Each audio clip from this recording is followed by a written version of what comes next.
ಲೈಂಗಿಕ ದೌರ್ಜನ್ಯಕ್ಕೆ ಒಳಗಾಗಿದ್ದಾರೆ ಸಂತ್ರಸ್ತೆಯರು. ಆದರೆ ಅವರಿಗೆ ಭೀತಿ ಕಾಡ್ತಾ ಇದೆ. ಮರ್ಯಾದೆ, ಜೀವಭಯ, ಹೇಳಿಕೆಯನ್ನ ನೀಡೋದಕ್ಕೆ ಹಿಂದೇಟನ್ನ ಹಾಕ್ತಾ ಇದ್ದಾರೆ.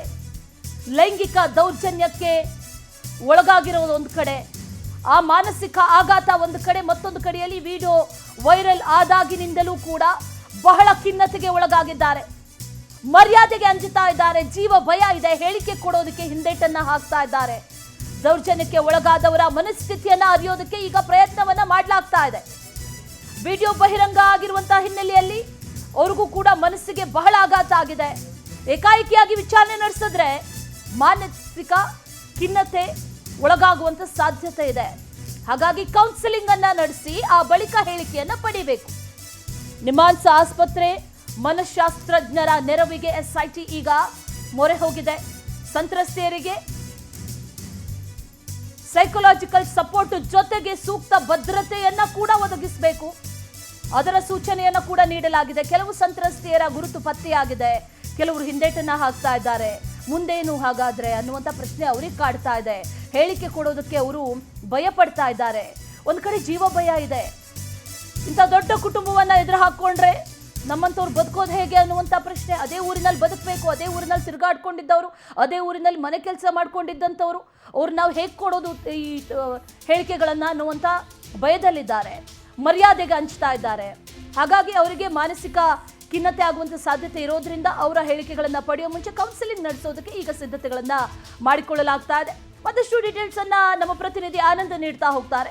ಆನಂದ್, ಒಂದು ದೌರ್ಜನ್ಯ ಆಗಿರುವಂತ ಆ ಭೀತಿ, ಆ ಆಘಾತ, ಅದರ ಜೊತೆಯಲ್ಲಿ ವಿಡಿಯೋ ವೈರಲ್ ಆದ ನಂತರದಲ್ಲಿ ಆಗ್ತಾ ಇರುವಂತಹ ಭಯ, ಆ ಊರಿನಲ್ಲಿ ಓಡಾಡಲಾರದ ಪರಿಸ್ಥಿತಿ, ಇದೆಲ್ಲದರಿಂದ ಪಾಪ ಅವರು ಹೊರಗೆ ಬರಬೇಕು ಅಂದ್ರೆ ನಿಜಕ್ಕೂ ಕೂಡ ಅವ್ರಿಗೆ ಕೌನ್ಸಿಲಿಂಗ್ನ ಅಗತ್ಯ ಕೂಡ ಇದೆ. ಜೊತೆಗೆ ಅವ್ರಿಗೆ ಭದ್ರತೆಯನ್ನ ಒದಗಿಸುವಂತ ಅಗತ್ಯ ಕೂಡ ಇದೆ. ಆ ನಿಟ್ಟಿನಲ್ಲಿ ಯಾವೆಲ್ಲ ಕಾರ್ಯಗಳನ್ನ ಈಗ ಮಾಡಲಾಗ್ತಾ ಇದೆ? ಅಶ್ವಿನಿ, ಪ್ರಮುಖವಾಗಿ ಈ ವಿಚಾರಕ್ಕೆ ಸಂಬಂಧಪಟ್ಟಂತೆ ನಿನ್ನೆ ಹಾಸನ SP ಅವರು ADGP ಆಗಿರ್ತಕ್ಕಂಥ BK ಸಿಂಗ್ ಅವರನ್ನ ಭೇಟಿ ಮಾಡಿ ಮಾತುಕತೆಯನ್ನು ನಡೆಸಿರ್ತಕ್ಕಂಥದ್ದು. ಸಂತ್ರಸ್ತೆಯರಿಗೆ ನಿಮ್ಹಾನ್ಸ್ ಆಸ್ಪತ್ರೆಯಲ್ಲಿ ಕೌನ್ಸಿಲಿಂಗ್ ಮಾಡ್ತಕ್ಕಂಥ ಒಂದು ಅಗತ್ಯತೆಯೂ ಕೂಡ ಎದುರಾಗಿದೆ. ಯಾಕೆಂತಂದ್ರೆ ಇಬ್ಬರು ಸಂತ್ರಸ್ತರಷ್ಟೇ ಈಗ ಮಹಿಳಾ ಆಯೋಗಕ್ಕೆ ಹಾಗೆ ಪೊಲೀಸರಿಗೆ ಕಂಪ್ಲೇಂಟನ್ನು ಕೊಟ್ಟಿರ್ತಕ್ಕಂಥದ್ದು. ಅವರೆಲ್ಲೋ ಒಂದು ಕಡೆ ಪ್ರಭಾವಿ ಕುಟುಂಬವನ್ನು ಎದುರಾಕೊಂಡಿರ್ತಕ್ಕಂಥ ಒಂದು ಆತಂಕ ಅವರಲ್ಲಿ ಇರ್ತಕ್ಕಂಥದ್ದು. ಜೊತೆಗೆ ಅವ್ರಿಗೆ ಜೀವ ಭಯ ಕಾಡ್ತಾ ಇದೆ. ಮತ್ತೊಂದು ಕಡೆ ಅವರು ಮಾನ ಮರ್ಯಾದೆ ಪ್ರಶ್ನೆ ಆಗಿರ್ತಕ್ಕಂಥದ್ದು. ಈ ಹಿನ್ನೆಲೆಯಲ್ಲಿ ಕೆಲವರು ತಮ್ಮ ಸ್ಟೇಟ್ಮೆಂಟ್ಗಳನ್ನು ಕೊಡೋಕ್ಕಿಂತ ಮುಂಚೆ ಸ್ವಲ್ಪ ಎಡವಟ್ಟುಗಳನ್ನು ಮಾಡಿಕೊಡ್ಬೋದು, ಅಥವಾ ಭಯದ ಒಂದು ವಾತಾವರಣದಲ್ಲಿ ಬೇರೆ ರೀತಿಯ ಒಂದು ಸ್ಟೇಟ್ಮೆಂಟ್ಸ್ ಅನ್ನ ಕೊಡ್ಬೋದು, ಅಥವಾ ಉಲ್ಟಾ ಹೊಡಿತಕ್ಕಂಥ ಒಂದು ಸಾಧ್ಯತೆಗಳು ಕೂಡ ಇದೆ. ಈ ಹಿನ್ನೆಲೆಯಲ್ಲಿ ಅವರ ಒಂದು ಮಾನಸಿಕ ಸ್ಥಿಮಿತ ಏನಿದೆ ಅದನ್ನ ಕಂಡುಕೊಳ್ತಕ್ಕಂಥ ಒಂದು ನಿಟ್ಟಿನಲ್ಲಿ SIT ತಂಡ ಮುಂದಾಗಿರ್ತಕ್ಕಂಥದ್ದು. ಈ ಸಂತ್ರಸ್ತೆಯರನ್ನ ಕರೆದುಕೊಂಡು ನಿಮ್ಹಾನ್ಸ್ ಆಸ್ಪತ್ರೆಯಲ್ಲಿ ಅವರಿಗೆ ಮನಃಶಾಸ್ತ್ರಜ್ಞರ ಮೂಲಕ ಒಂದು ಕೌನ್ಸಿಲಿಂಗ್ ಮಾಡೋದಕ್ಕೂ ಕೂಡ ಮುಂದಾಗಿದ್ದಾರೆ. ಕೌನ್ಸಿಲಿಂಗ್ ಆದ ನಂತರ ಅವರ ಒಂದು ಸ್ಟೇಟ್ಮೆಂಟ್ಗಳನ್ನು ಅಧಿಕೃತವಾಗಿ ಪಡೆದುಕೊಳ್ಳೋದಕ್ಕೂ ಕೂಡ SIT ತಂಡ ಒಂದು ತೀರ್ಮಾನವನ್ನ ಮಾಡಿಕೊಂಡಿರ್ತಕ್ಕಂಥದ್ದು. ಈ ವಿಚಾರವಾಗಿ ನಿನ್ನೆ ಹಾಸನ SP ಅವರು ADGP BK ಸಿಂಗ್ ಅವರನ್ನ ಭೇಟಿ ಮಾಡಿ ಮಾತುಕತೆಯನ್ನು ನಡೆಸಿದ್ದಾರೆ. ಜೊತೆಗೆ ಕೆಲವೊಂದು ಸ್ಫೋಟಕವಾದಂಥ ಒಂದು ಮಾಹಿತಿಗಳನ್ನು ಕೂಡ ಅವರಿಗೆ ನೀಡಿರ್ತಕ್ಕಂಥದ್ದು. ಈಗಾಗಲೇ ಹಾಸನ ಒಂದು ಜಿಲ್ಲಾ SP ಅವರೇನಿದ್ದಾರೆ ಇವ್ರಿಗೆ ಒಂದು 2 ಪೆನ್ ಡ್ರೈವ್ ಸಿಕ್ಕಿರ್ತಕ್ಕಂಥದ್ದು. ಆ ಪೆನ್ ಡ್ರೈವ್ನಲ್ಲಿ ಸುಮಾರು 2900ಕ್ಕೂ ಹೆಚ್ಚು ವಿಡಿಯೋಗಳು ಇರತಕ್ಕಂಥ ಒಂದು ಮಾಹಿತಿ ಸಿಕ್ಕಿದೆ. ಹಾಗಾಗಿ ಆ ಒಂದು ವಿಡಿಯೋಗಳಲ್ಲಿ ಇರ್ತಕ್ಕಂಥ ಒಂದು ಸಂತ್ರಸ್ತೆಯರನ್ನ ಯಾರಿದ್ದಾರೆ ಅವರನ್ನ ಭೇಟಿ ಮಾಡ್ತಕ್ಕಂಥ ಒಂದು ಕೆಲಸಕ್ಕೂ ಕೂಡ ಇವತ್ತು SIT ತಂಡ ಮುಂದಾಗಿರ್ತಕ್ಕಂಥದ್ದು.